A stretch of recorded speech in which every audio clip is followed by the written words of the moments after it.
नमस्कार, आप देख रहे हैं इंडिया वॉइस। मैं हूं आप सभी के साथ रिया डंगवाल। बुलेटिन की शुरुआत करेंगे बड़ी और अहम खबर के साथ। सबसे पहले बात कर लेते हैं राजधानी दिल्ली से इस वक्त की बड़ी खबर की।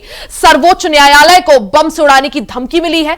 हाईकोर्ट के बाद अब सुप्रीम कोर्ट को भी बम से उड़ाने की धमकी दी गई है। जी हां, मथुरा समेत सारे बड़े मंदिरों को बम से उड़ाने की धमकी दी गई है। दिल्ली और प्रयागराज रेलवे स्टेशन को भी बम से उड़ाने की धमकी मिली है। हाईकोर्ट में श्री कृष्ण जन्मभूमि सुनवाई पर जाते समय यह धमकी दी गई। श्री कृष्ण जन्मभूमि के मुख्य वादी को फोन कर यह धमकी दी गई है। आशुतोष पांडे के व्हाट्सएप पर कॉल पर यह धमकी भरा फोन कॉल आया। आशुतोष पांडे के व्हाट्सएप भेजे गए वॉइस एसएमएस सारे स्टेशनों पर पुलिस ने आकर बोगियों को भी चेक किया। प्रयागराज से दिल्ली तक रेलवे ने हाई अलर्ट जारी कर दिया है। तो एक बड़ी खबर आपको बता दें, हाईकोर्ट के बाद अब देश की सर्वोच्चतम अदालत यानी सुप्रीम कोर्ट को भी बम से उड़ाने की धमकी दी गई है। मथुरा समेत सारे बड़े मंदिरों को बम से उड़ाने की धमकी दी गई है। साथ ही दिल्ली और प्रयागराज रेलवे स्टेशन को भी बम से उड़ाने की धमकी दी गई है। आपको बता दें कि आज हाईकोर्ट में श्री कृष्ण जन्मभूमि मामले पर सुनवाई होनी है। इस मामले के जो मुख्य वादी है उन्हें फोन पर यह धमकी दी गई। तो श्री कृष्ण जन्मभूमि मामले में जो मुख्य वादी है आशुतोष पांडे, उनके व्हाट्सएप कॉल के जरिए और व्हाट्सएप में ऑडियो मैसेज के जरिए, वॉइस मैसेज के जरिए यह धमकी दी गई है, जिसमें हाईकोर्ट, सुप्रीम कोर्ट, सभी जो प्रमुख मंदिर है और रेलवे और फ्लाइट्स पे भी बम से उड़ाने की धमकी दी गई है। सीधा रुख कर लेते हैं जानकारी के लिए संवाददाता मोहम्मद फारूक का। फारूक, जिस तरह से आज श्री कृष्ण जन्मभूमि और शाही ईदगाह मामले में अहम सुनवाई होनी है, ऐसे में इसी दौरान जो मुख्य वादी है आशुतोष पांडे, उन्हें जो है हाईकोर्ट को, सुप्रीम कोर्ट को रेलवे स्टेशन पे बम से उड़ाने की धमकी दी गई है। क्या कुछ जानकारी इस मामले को लेकर? जी बिल्कुल रिया, ये मामला जो है काफी गंभीर है और मतलब जो श्री कृष्ण जन्मभूमि मुक्ति निर्माण ट्रस्ट के अध्यक्ष हैं आशुतोष पांडे और ये मुख्यवादी भी हैं श्री कृष्ण जन्म स्थान के, ये आज 19 तारीख को इनको इलाहाबाद हाईकोर्ट में सुनवाई होनी है श्री कृष्ण जन्म स्थान और शाही ईदगाह मामले की। तो उसमें ये दिल्ली से ट्रेन से जब ये इलाहाबाद हाईकोर्ट जा रहे थे, तभी रास्ते में इनको जो है व्हाट्सएप पर मैसेज आता है और ऑडियो रिकॉर्डिंग भी इनके पास में आती है व्हाट्सएप पर कि आपको जो है हम बम से उड़ा देंगे, तमाम स्टेशनों को बम से उड़ा देंगे और मथुरा के जो मुख्य मंदिर है उनको भी हम बम से उड़ा देंगे। इस तरीके के इनके पास में ऑडियो रिकॉर्डिंग आती है और मैसेज आते हैं। तो आशुतोष पांडे जो है उस पर कहते हैं कि ठीक है, हम 19 तारीख को जो है हम पहुंच रहे हैं इलाहाबाद हाईकोर्ट, और इलाहाबाद हाईकोर्ट को भी इससे पहले बम से उड़ाने की धमकी दी गई थी। रात में आज जो है जब ये ट्रेन में सफर कर रहे थे तब इनको जो है धमकी दी गई कि इलाहाबाद हाईकोर्ट के साथ साथ हम सुप्रीम कोर्ट को भी बम से उड़ा देंगे। तो ऐसी धमकियां इनके पास जो है आ रही हैं और जिससे कि तमाम अलर्ट कर दिया गया। तमाम रेलवे प्रशासन जो है पूरी तरीके से अलर्ट हो गया था और तमाम जगह जो है चेकिंग कराई गई। ट्रेन भी करीब 1.5 घंटे इनकी लेट रही क्योंकि इनकी चेकिंग कराई गई थी तमाम ट्रेन की कि इस तरीके की अगर बम की धमकी आई है तो उस पर जो है अलर्ट हो गया था और तमाम प्रशासन भी जो है अलर्ट मोड में आ गया था। यानी रेलवे विभाग जो है पूरी तरीके से अलर्ट हो गया था। फारूक, हालांकि जैसा आपने कहा कि ट्रेन को लेट भी होना पड़ा, चेकिंग हुई रेलवे स्टेशन पर भी, साथ ही हाईकोर्ट की अगर बात करें क्योंकि वहां भी धमकी दी गई है, सुप्रीम कोर्ट में भी बम से उड़ाने की धमकी दी गई है, पुलिस का क्या कुछ कहना है? किसने ये धमकी भरा मैसेज किया था? किसने ऑडियो मैसेजेस भेजे थे? क्या उस इंसान की लोकेशन ट्रेस हो पाई है? उस इंसान का नाम सामने आ पाया है? साइबर सिक्योरिटी का क्या कुछ कहना है? जी रिया, बिल्कुल, इस पर जो है ये एक जांच का विषय है। इस पर लगातार पहले से भी जांच चल रही है। जो एसटीएफ है उत्तर प्रदेश की, वो पहले से इस पर जांच कर रही है। ये इनके पास जो कॉल आ रही है, ये सब आशुतोष पांडे का कहना है पाकिस्तान से इनकी कॉल आ रही है। जो उन्होंने स्क्रीनशॉट डाले हुए हैं वो सारे स्क्रीनशॉट में जो नंबर है वो पाकिस्तान का नंबर जो है और पाकिस्तान की ही लोकेशन इनके पास ट्रेस होती है क्योंकि कोई भी फोन में अगर धमकी आती है, कोई मैसेज आता है तो उसकी लोकेशन भी ट्रेस हो जाती है। तो इस तरीके की जो धमकियां हैं ये पाकिस्तान से जो है आ रही हैं, जिसको लेकर प्रशासन और शासन पूरी तरीके से सजग है। इस पे एसटीएफ RAF और तमाम जो एजेंसीज हैं वो अपने देश की तमाम सुरक्षा में लगी हुई हैं और इस पर नजर बनाई हुई हैं। हाई कोर्ट और सुप्रीम कोर्ट के में भी जो है पूरी तरीके से तमाम एजेंसीज लगी होती हैं और तमाम सुरक्षा की दृष्टि से वहां पर चेकिंग भी की जाती है। और ऐसी धमकियां मिलने फारूक, वैसे भी हाई कोर्ट या सुप्रीम कोर्ट की बात करें तो सुरक्षा का एक कड़ा घेरा होता है, उसके बाद ही किसी को अंदर जाना अलाउड होता है। आज क्योंकि इस पूरे मामले को लेकर जो श्री कृष्ण जन्मभूमि और शाही ईदगाह विवाद से जुड़ा जो मामला है उसमें हाईकोर्ट में, इलाहाबाद हाईकोर्ट में अहम सुनवाई होनी है, जिसके लिए जो मुख्य वादी हैं आशुतोष पांडे वो भी इलाहाबाद पहुंचे हुए हैं। अगर आज सुनवाई की बात करें, कितने बजे वो सुनवाई और ऐसे में सुरक्षा व्यवस्था के क्या कुछ इंतजाम? अभी हमने आशुतोष पांडे से बात करी थी तो वो इलाहाबाद पहुंच गए हैं और उनका कहना है कि यहाँ सुरक्षा की दृष्टि से चप्पे चप्पे पर पुलिस तैनात है और हाई कोर्ट की और सुप्रीम कोर्ट की तो सुरक्षाएं पहले से ही रहती हैं, बहुत जबरदस्त सुरक्षा के घेरे में होती हैं। इनकी सारी बिल्डिंग्स और सारे लोग जो है सुरक्षा के घेरे में होते हैं। बहुत ही चेकिंग के साथ में, बारीकी के साथ में सभी को अंदर प्रवेश करने दिया जाता है।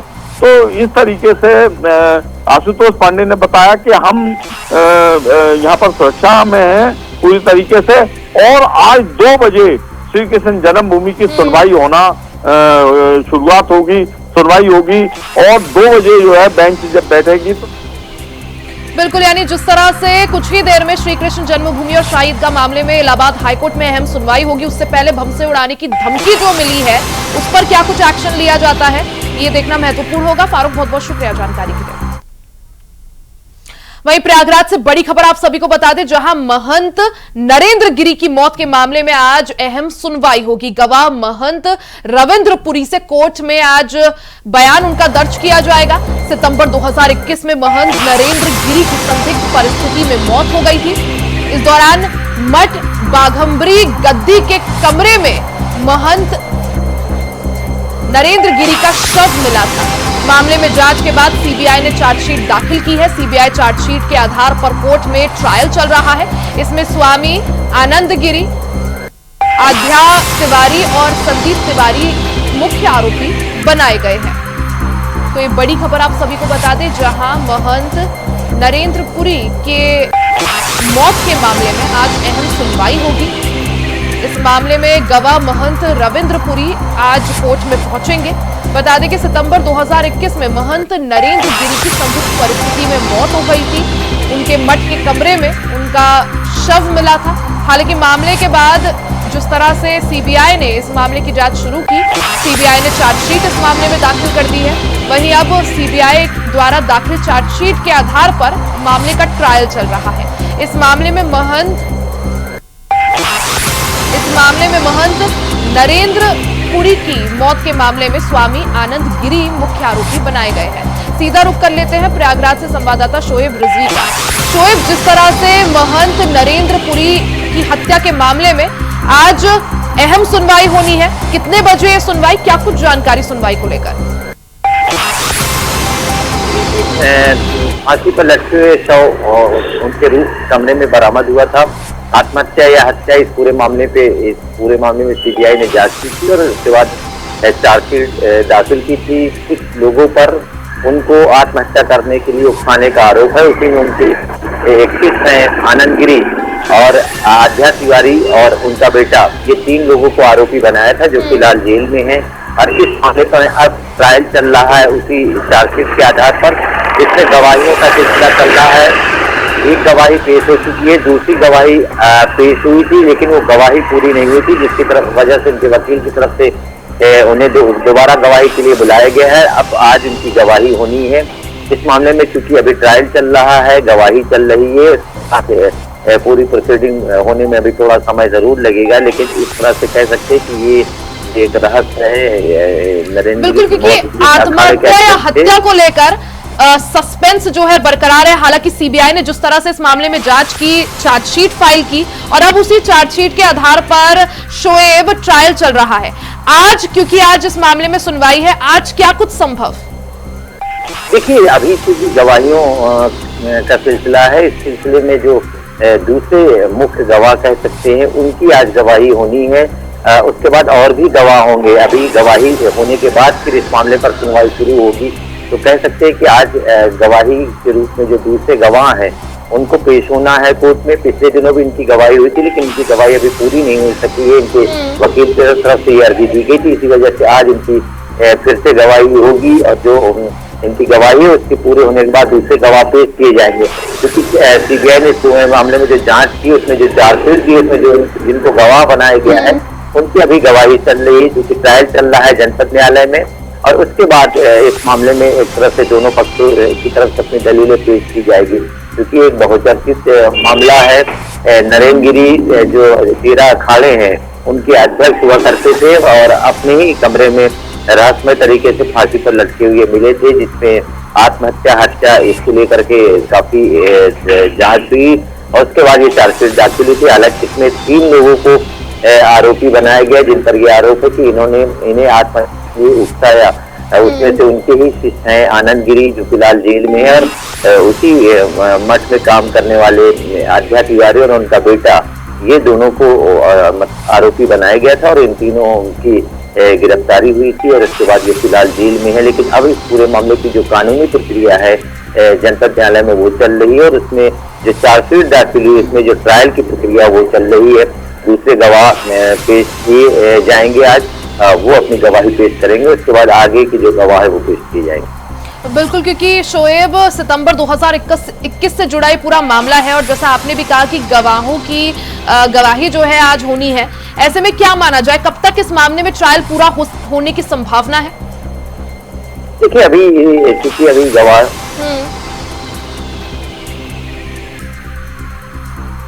तारीखों पर जिस तरह से गवाह पेश होंगे, उसके बाद जब गवाही होगी उसके बाद दोनों पक्ष अपने अपने जो भी कोर्ट के अंदर प्रोसीडिंग हुई इसमें अपने बिल्कुल, यानी महंत नरेंद्र गिरी आत्महत्या या हत्या मामले को लेकर सस्पेंस बरकरार है। आखिर कब सस्पेंस खुलता है उस पर सभी की निगाहें। शोएब, बहुत बहुत शुक्रिया जानकारी के लिए।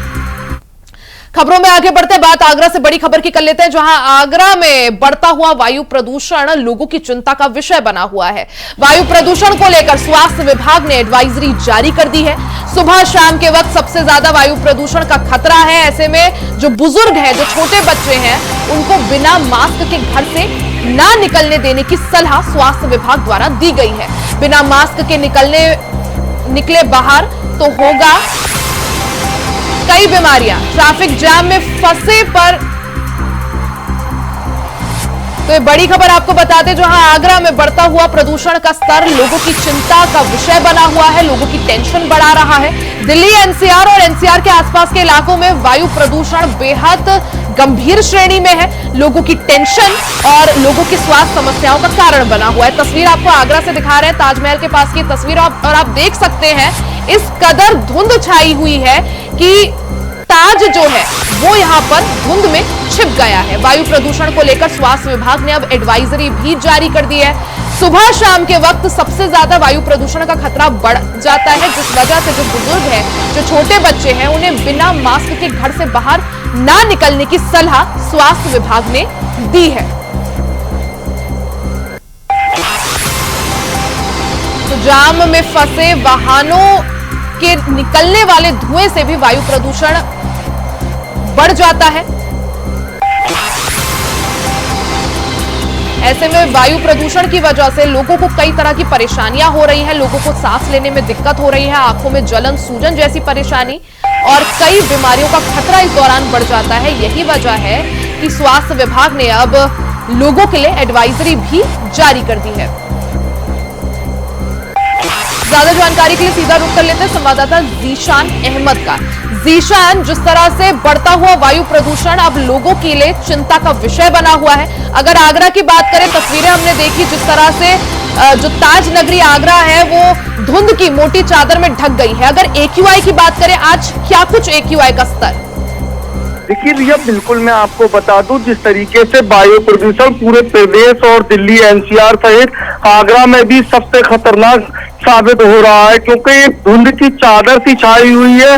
वहीं अगर हम सुबह और शाम की बात करें तो सुबह के वक्त ताजमहल जो दुनिया की खूबसूरत इमारत है पूरी तरीके से आगरा से गायब हो चुका था, क्योंकि वायु प्रदूषण की ऐसी चादर सी थी जो ताजमहल को ढक दिया था। जो कह सकते हैं कि ताजनगरी आगरा के लोगों को सुबह और शाम काफी समस्याएं देखी जा रही हैं, क्योंकि सांस लेने में काफी समस्या हो रही है। वहीं आंखों में जलन भी देखी जा रही है। AQI की अगर हम बात करें तो आगरा में ताजमहल के पास पहली बार ऐसा हुआ है कि 400 के पार AQI पहुंचा है। ये बड़ा खतरा माना जा रहा है। हालांकि सुबह और शाम के वक्त AQI का लेवल लगातार बढ़ता जाता है, दोपहर में थोड़ा सा लेवल डाउन होता है। तो कह सकते हैं कि जो स्वास्थ्य विभाग है, स्वास्थ्य विभाग ने भी एक एडवाइजरी जीशान, जिस तरह से जैसे आपने भी कहा कि ये पहली बार है जब AQI 450 के पार दर्ज किया गया है आगरा में।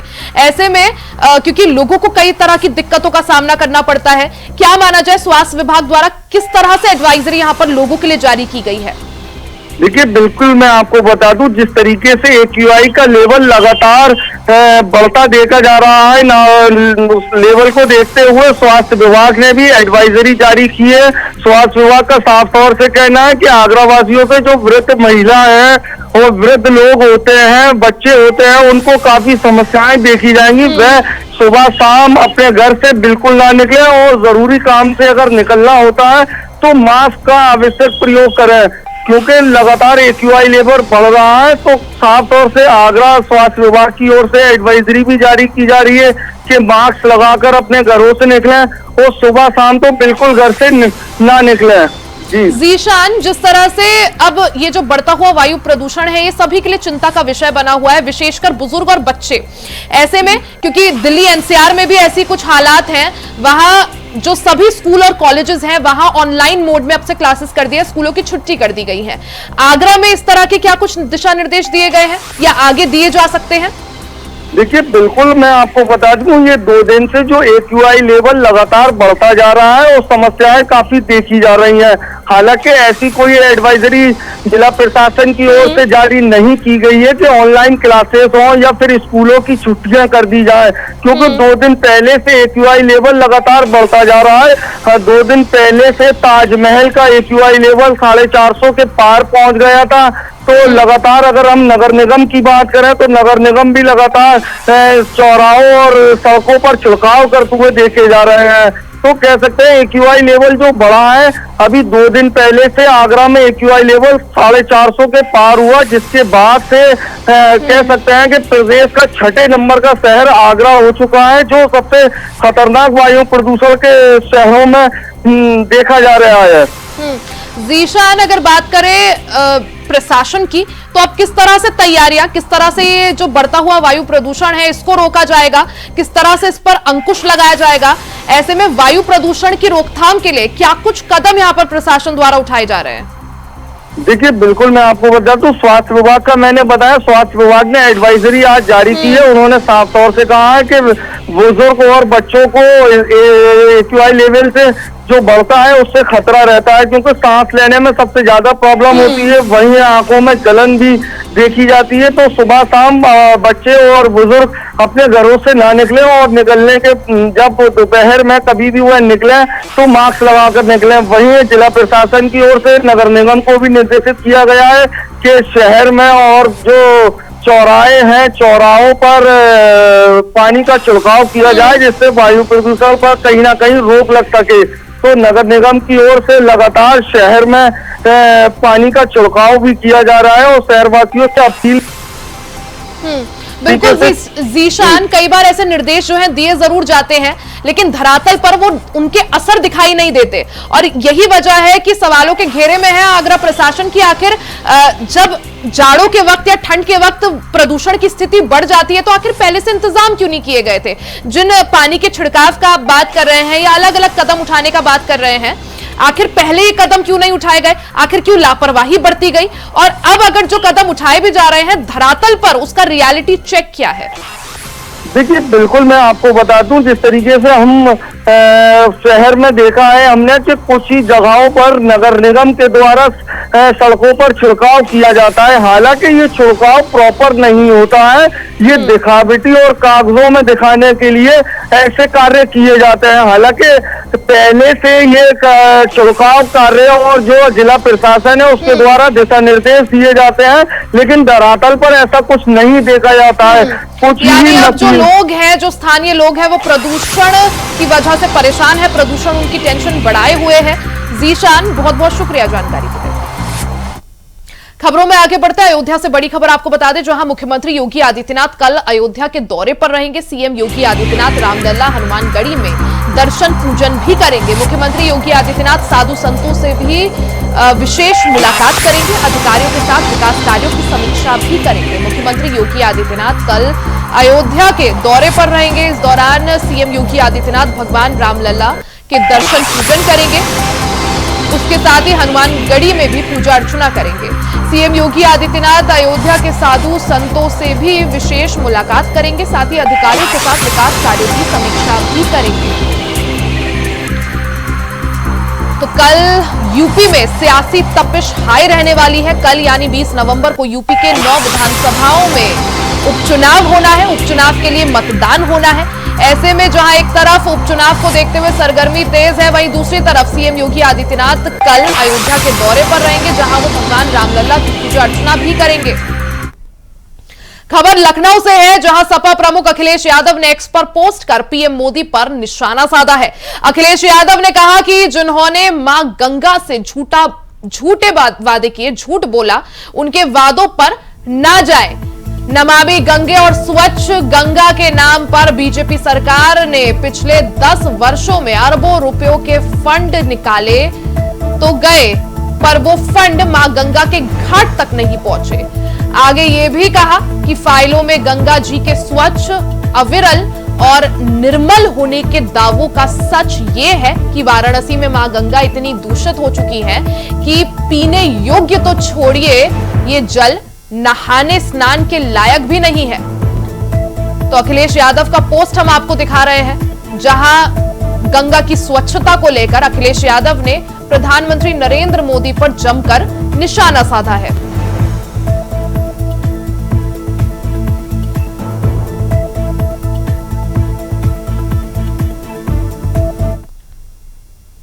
खबर मथुरा से है, जहां ओवरलोड सवारियों से भरे ई रिक्शा धड़ल्ले से चल रहे हैं और हादसों को न्योता दे रहे हैं, जिसका वीडियो भी वायरल हो रहा है। वायरल वीडियो में साफ देखा जा सकता है कि किस तरह ओवरलोड सवारियों को बैठाकर ई रिक्शा धड़ल्ले से सड़कों पर दौड़ रहे हैं।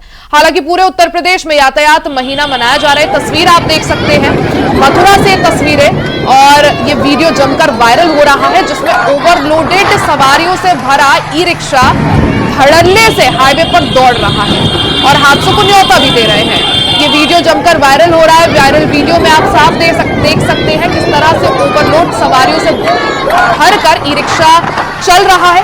हालांकि पूरे उत्तर प्रदेश में यातायात महीना मनाया जा रहा है, जिसके तहत ट्रैफिक पुलिस अलर्ट है, लेकिन यातायात महीने के बावजूद ट्रैफिक पुलिस ओवरलोडेड वाहनों पर कार्रवाई करते हुए नजर नहीं आ रही है। और अब खबर हमीरपुर से है, जहां झांसी अग्निकांड में हमीरपुर की 2 नवजात जुड़वा बच्चियों की मौत के बाद एसडीएम नगरपालिका अध्यक्ष ने पीड़ित के घर पहुंचकर संवेदना पत्र दिया। इस दौरान संवेदना पत्र से पीड़ित परिजनों को 10 लाख रुपए की आर्थिक सहायता सीएम विवेकाधीन कोष से परिजनों को खाते में पहुंचने की जानकारी दी गई। आपको फिर भी बात है, लेकिन माँ का दुख तो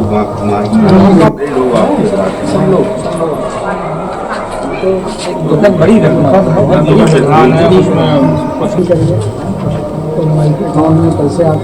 आपको फिर भी बात है, लेकिन माँ का दुख तो इसी के साथ बुलेटिन में फिलहाल के लिए सिर्फ इतना ही। खबरों का सिलसिला जारी रहेगा, बने रहे हमारे साथ।